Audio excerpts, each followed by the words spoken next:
எங்கள் சொந்தம் பார்த்தாலே சொர்க்கம் சுத்தி போகுமே எங்கள் வீட்டு கூட்டாளி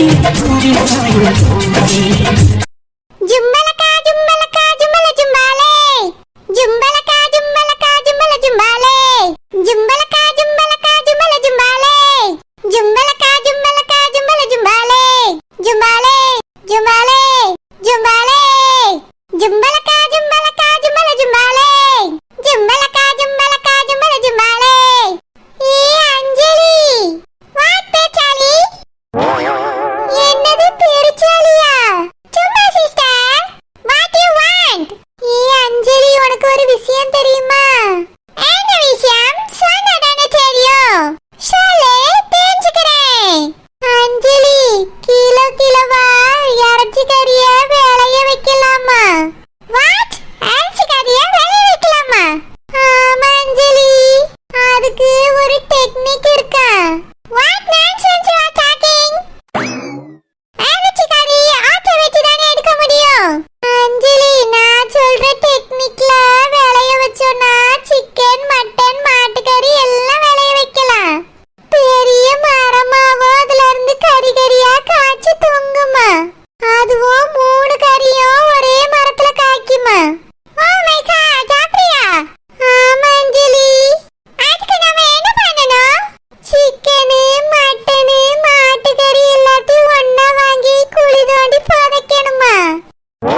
ஆ, சரி, சரி, இருங்க, எடுத்துட்டு வாரேன்.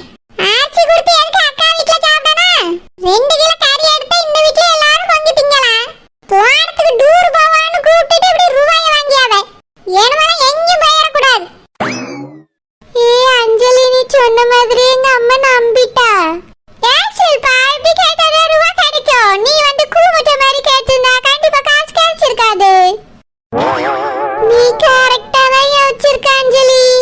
ஷில்பா, சீட்டு வராங்க, பழத்தை வாங்கிட்டு வா, போலாம். ஏன்னா இதுல 12,000 இருக்கு, பார்த்து பத்திரமா எடுத்துட்டு போகணும், சரியா? சரிம்மா, அதெல்லாம் நாங்க பத்திரமா எடுத்துட்டு போவோம். கொண்டு போய் கொடுத்து நல்ல கறியா வைக்க சொல்லி சாப்பிட வருவேன். சரிம்மா, நாங்க வாரோம். இவ்வளவு கூட்டத்துக்கு 12,000 ரூபாய்க்கு கறி எடுக்க போறாவே. நம்ம ரூபாதாரன் உடனே வாவாதான் செய்ய போல்க. நான் தாரேன்னு கூட சொல்லலையே, வாங்கிட்டு வான்னு வம்படி அனுப்பி வச்சிருக்காளுவே. ஒரு சமயம் பிரியாணி எதுவும் போட போறாளுவளோ? அதுக்கு எதுக்கு ஆட்டுக்கறி, மாட்டுக்கறி, கோழிக்கறி ஏதாவது ஒரு கறி வாங்குற போதாதா? தோட்டத்துல அப்படின்னா இன்னைக்கு ஒரு விருந்து தான் நடக்குது. சமைச்சு முதல்ல முடிக்கிட்ட மதியத்துக்கு மேல போய் என்ன நடக்குன்னு பாப்போம். இப்பதானே ரூபாயே வாங்கிட்டு போறாளுவே.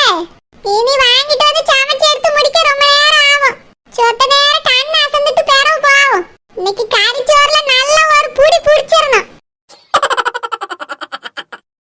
விவசாயி, விவசாயி, கடவுள் என்னும் முதலாளி, கண்டெடுத்த தொழிலாளி. விவசாயி, நானும் விவசாயி.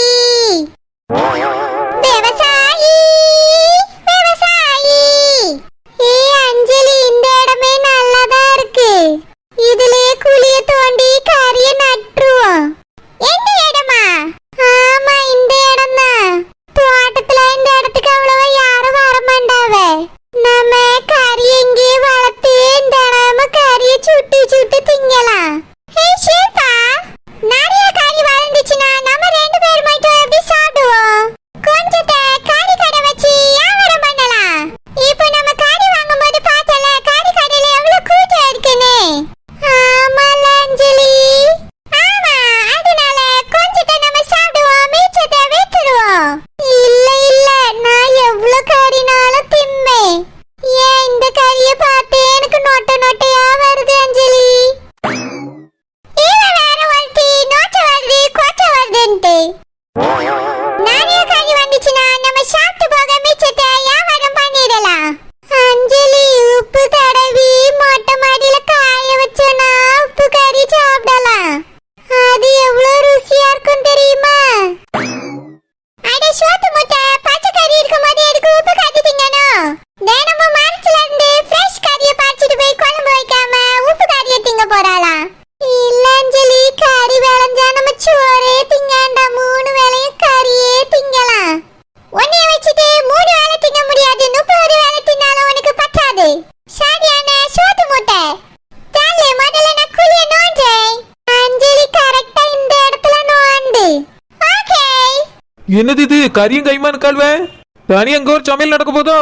நேத்து என்னடானா அங்க கூட்டாஞ்சோறு நடந்துச்சு, இன்னைக்கு இங்க பிரியாணியா இருக்குமோ? என்ன நடக்குன்னு பாப்பா, நம்மள இங்கே உட்காந்து சாப்பிட்டு போயிட வேண்டியதான்.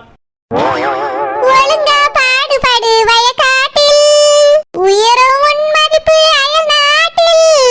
விவசாயி, நான் ஒரு விவசாயி, நானும் தான் விவசாயி. என்ன அஞ்சலி மம்பட்டி எடுத்து குத்திக்கிட்டு இருக்கா? ஓஹோ, சமைக்கிறதுக்கு அடுப்பு கூட்டுவாள்வளோ? ஆனா பாத்திரம் ஒன்னையும் காணோம். பார்த்தா அப்படி தெரியலையே, எதுக்கு குழி நோண்டிட்டு இருக்கா? அப்பாடா, ஒரு வழியா குழிய நோண்டியாச்சு. ஷில்பா, குழி போதுமா, என்ன கொஞ்சம் தோண்டணுமான்னு பாரு. இது போதும் அஞ்சலி. போதும், நான் எதுக்கு என்ன பார்த்துக்கிட்டு முடிச்சுட்டு இருக்க? காரி எல்லாத்தையும் உள்ள கொட்டு, மண்ணை போட்டு மூடிடலாம். சரி அஞ்சலி. அஞ்சலி, நம்ம சமைச்சு சாப்பிட கொஞ்சோண்டு எடுத்து வச்சிருவோமா? அது மூச்சால் கூ மூச்சா. கறி நல்லா கொத்து கொத்தா காய்ச்சி தொங்கணும், எல்லாத்தையும் கொட்டணும். இதுல என்ன கஞ்ச பீஸ் நாடிட்டானே உனக்கு? உள்ள போடு, வளர்ந்ததுக்கு அப்புறம் தினமும் கறி சாப்பிடலாம். சரி அஞ்சலி, கவரோட கொட்டணுமா கவர் இல்லாம கொட்டணுமா? கவரோட கட்டினா கவர் மலைச்சிட போகுது. நீ கறிய மட்டும் கொட்டு. சரி அஞ்சலி. ஐயோ, என்னது இது, கறிய பூரா மண்ணில் கொட்டிக்கிட்டு இருக்காள்வே? அதுவும் குழிய நோண்டி கொட்டிக்கிட்டு இருக்கா. பாத்திரம் இல்ல நோண்டி மண்ணில் அள்ளி போட்டு சமைக்காள்வளோ இல்ல சுட்டு திங்க போறாள்வளா? என்னதான் நடக்கீங்க? அஞ்சலி கறிய கொட்டியாச்சு. அடுத்து மண்ணலி போட்டு மூடணும். ஓகே, மூடிட்டு தண்ணி ஊத்துவோம். சரி அஞ்சலி. ஐயோ, கறிய குழிக்குள்ள போட்டு மண்ணெளி போட்டு முக்கிட்டு இருக்காள்வே. என்னவா இருக்கும் அந்த சிலுப்பாக்கு? என்னாச்சு? அட பியாதி எடுப்பா. நான் தின்னுட்டு இருக்கும்போது சொன்னதை நம்பி கறி வாங்கிட்டு வந்து முக்கிட்டு இருக்காளோ? ஐயோ, சரியான முட்டாள், வடிகட்டின முட்டாளா இருந்திருக்கு. இவதான் அப்படி இருக்கான்னு பார்த்தா அஞ்சலி அதுக்கு மேல கூறுகட்ட குக்கரால இருந்திருக்கா. இவ சொன்னதை கேட்டு அவளும் சேர்ந்து செஞ்சுட்டு இருக்கா பாரு. சரிதான், அப்போ நம்மளுக்கு ரூபா கிடைக்குமா இன்னைக்கு? 10,000 ரூபா உரம் போட சொன்ன போடுவாளா போட மாட்டாளா? கண்டிப்பா போடுவா. இதையே செய்யும்போது அதை செய்ய மாட்டாளா? அப்ப சரி, நம்ம பிள்ளைக்கு யூனிஃபார்ம் எடுக்க ரூபா கிடைச்சிரும். முதல்ல முக்கிட்டு என்ன செய்யலாம்னு பாப்போம். ஏய் ஷில்பா, விவசாயம் ரொம்ப ஈஸியா இருக்குல? ஆமா அஞ்சலி, ரொம்ப ஈஸி தான். கறி கொத்து கொத்தா வளர்ந்து தொங்கும்போது என்ன சந்தோஷமா இருக்கும். ஷில்பா, அஞ்சலியின் கறி விவசாயம். ஏய் ஷில்பா, தண்ணி ஊத்துன வரைக்கும் போதுமா இல்ல இன்னும் கொஞ்சம் ஊத்தட்டுமா? ஃபுல்லா எல்லா தண்ணியும் ஊத்திரு அஞ்சலி. ஓகே, நீ பணத்தை எடு. தண்ணி ஊத்துன உடனே உரம் போடணும்ல? சரி அஞ்சலி, இது போடி. கறி விவசாயம் பண்ண ஒரே கும்பல் இதுவெல்லாம் இருக்கும். சரியான முட்டா கழுதையெல்லாம் இருந்திருக்கு. ஹை, பணத்தை எடுக்கா பணத்தை எடுக்கா. இன்னைக்கு நம்மளுக்கு 10,000 கிடைக்க போகுது. ஏய் ஷில்பா, சீக்கிரம் வரத்து போடு. இங்க பாரு கறி. உன்னை குழி தோண்டி உள்ள வச்சு தண்ணி ஊத்தி உனக்கு வரலாம் போடி. சீக்கிரமா வளர்ந்து எனக்கு நிறைய கறி கொடுக்கணும், சரியா? ஏய், நோட்டெல்லாம் கிழிச்சு சுத்தி போட வேண்டியதானே, எதுக்கு அப்படியே போடுற? அஞ்சலி, அப்படியே மொத்தமா தான் போடணுமா? அப்பதான் சீக்கிரமா முளைச்சி கறி காய்க்குமா? ஐஷி, நான் கிழிச்சு போடணும்னு நினைச்சேன். கிழிச்சு போட்டு முளைக்காம போயிட்டா என்ன பண்ண? மொத்தமாவே கடக்கட்டும். ஆகே ஷில்பா, கிளம்பலாமா? இனி நாளைக்கு வந்து முளைச்சிருக்கான்னு பாப்போம். சரி அஞ்சலி, நாளைக்கு வரும்போது 2 பவுன் செயினோட வரணும். என்னது 2 பவுன் செயினா? ஆமா அஞ்சலி, நாளைக்கு 2 பவுன் செயினை தான் வரமா போடணுமா? ஓகே ஓகே, போட்டுலாம், வா கிளம்புவோம். சரி அஞ்சலி. விவசாயி, நாங்கள் ஒரு விவசாயி. நானும் விவசாயி. பணத்தை போட்டு அவ்வளவு பாட்டுக்கு போறாள்வே. மண்ணு போட்டு முக்க கூட இல்லையே. அட வடிகட்டின முட்டாள்வலு. இந்த மாதிரி கூமுட்டையில நான் எங்கேயும் பார்த்ததே இல்ல. நான் கூட நம்மளுக்கு தெரியாம எங்கேயும் போட்டு போயிருவாள்வல, எடுக்க கஷ்டமே நினைச்சேன். மேலையெல்லாம் வச்சுட்டு போறாள்வே. ஒரே நிமிஷத்துல ஓடி போய் எடுத்துருவோம். காசு பணம் துட்டு மணி மணி. காசு பணம் துட்டு மணி மணி. கொட்டை புட்டுச்சு நைட்டுல, பறக்க போற ஹைட்டுல. தலைக்காலு புரியல, தலைக்கு இல்ல நடக்குறே. காசு பணம் துட்டு மணி மணி. காசு பணம் துட்டு மணி மணி. மாமியார் கிழவி, 10,000 ரூபாய் கேட்டதுக்கு 10 பக்கம் டைலாக்கா பேசுனிய. உங்க மகளை வச்சே 10,000 ரூபாய் ஆட்டை போட்டேன். இந்த பணத்துக்கு என் மகளுக்கு புக்கு, யூனிஃபார்மு, பேக்கு என்னெல்லாம் கேட்கல எல்லாத்தையும் வாங்கி கொடுத்துட்டு எனக்கு ஒரு சேலையும் எடுக்க போறேன். இப்போ என்ன பண்ண முடியும்னு நானும் பார்க்கேன். காசு பணம் துட்டு மணி மணி. ரோசப்புக்கு அந்த நெட்ட மாதிரி எந்தாலும் ஒளிஞ்சு போனே தெரியல. ரொம்ப நேரமா ஆளை காணோம். சரோஜா வந்து இருந்தாலும் நீ அவ இங்க இருக்காளேன்னு டென்ஷன் ஆகுறா. இல்லனாலும் அவளதான் தேடிட்டு இருக்கா. நான் பக்கத்துல தானே இருக்கேன், என் கூட பேச. ஏக்கா இல்லக்கா, அவ அந்த செஞ்சட்டி புல்லு மாதிரி நம்ம மேல ஒட்டிக்கிட்டே இருப்பாள. அதான் ரொம்ப நேரமா கான்மெண்ட் தேடினேக்கா. இங்கதான் எங்கேயாவது பக்கத்துல போயிருப்பா சரோஜா, வருவா. ஒரே இடத்துல இருக்க அவளுக்கு போர் அடிக்க தானே செய்யும். ஏக்கா நம்மளுக்கு தாக்கா அப்படி இருக்கு. சின்ன பிள்ளைகள் பாருங்க, ஒரே சந்தோஷம் தான். வந்ததுல இருந்து ஒரே ஜாலியா இருக்குதுவே. ஆமா சரோஜா, என்ன வீட்டுக்கு போனாச்சுன்னாதான் வீட்டுக்குள்ளே அடைஞ்சு கிடக்க மாதிரி இருக்கும் அதுகளுக்கு. சரோஜா அத்தை வரவே. ஏக்கா பெரியத்தையா சின்னத்தையாக்கா? ஓ மாமியார் தான் வரவே. என்னடா கதை விட்டுட்டு இருக்கியா? சாப்பிட்டாச்சாக்கா? சாப்பிட்டாச்சுட்டே, நீங்க தான் லேட்டா வந்திருக்கிய. அப்படியே அதுக்குள்ள சமைச்சு சாப்பிட்டாச்சு. என்னடா ஒரு வாசனையும் தானா? சமைச்சிட்டே சாப்பிட்டுட்டேங்கறியே. வாசனை ஒண்ணு வந்த மாதிரி இல்லையே. ஏத்தே வீட்டுக்குள்ளனா மணக்கும், இது வெட்டா